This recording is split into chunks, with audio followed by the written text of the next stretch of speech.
Dito ko ulit naramdaman na naging artista ako ulit. Talagang alaga ka. I love you, Direk. Utang na loob ko sa ito. Sa tingin ko, boss, lumipat na tayo. Papadripping ka na naman yan eh. Sira ulo ka ba? Si Rocky Boy, hindi yan tumitiklop. Ano ba nangyari sa utak mo? Alam ko, boss, bundragong ka nga pala. Parilan, lalo na yung sinabi ni Direk Manu na nilulublob ako ni Jason. Kailangan totoo. Ang ganda na eksena.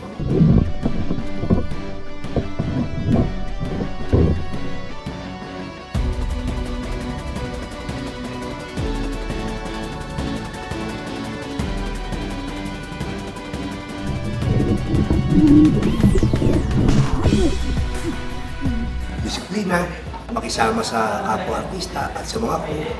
Kasi sila, napakaalaga nila. Kaya minamahal dapat yung production, pati crew, art net, lahat. CCM production talagang may disiplina, kaya magiging professional ka. Iba talaga si Darico. Ang mabait na mga production niya. Mahal sa kanya. Hindi ko sila mahal. Mahal na mahal ko sila. Kasi nakita mo, dito ko ulit naramdaman na naging artista ako ulit. Talagang alaga ka. Paglabas mo, meron kang kasama mo. Masyal, kakaiba. Talagang ang sarap mo nasa batang ka. Talagang nagpapasalamat ako kay Direk Coco na talagang binigyan niya ulit ng kulay yung buhay ko. Direk Coco, maraming salamat po. Napaka-plus po ako na napunta po sa Batang Quiapo. Kaya nagpapasalamat talaga ako, Direk, na nakikilala mo pa ako. Ngayon, napapansin nila ako ulit. Maraming sumusuporta sa akin.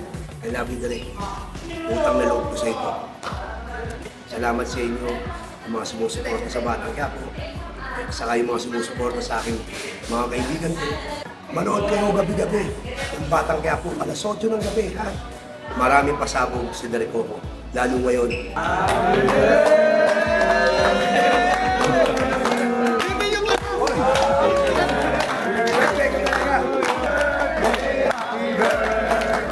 Happy birthday to you!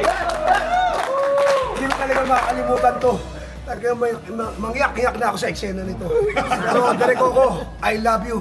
Napaganda po ng exit ko. Mahal na mahal ko po kayo, buong production, at si Pau pa yung pumantay sa akin. Yes! Huwag niyong kakalimutan si Eddie. Sino bang Eddie yan? Eddie ako. Eddie ako.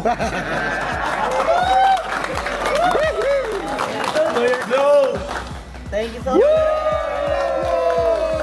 Ako po, si Jerry Montano, gumaganap bilang Eddie.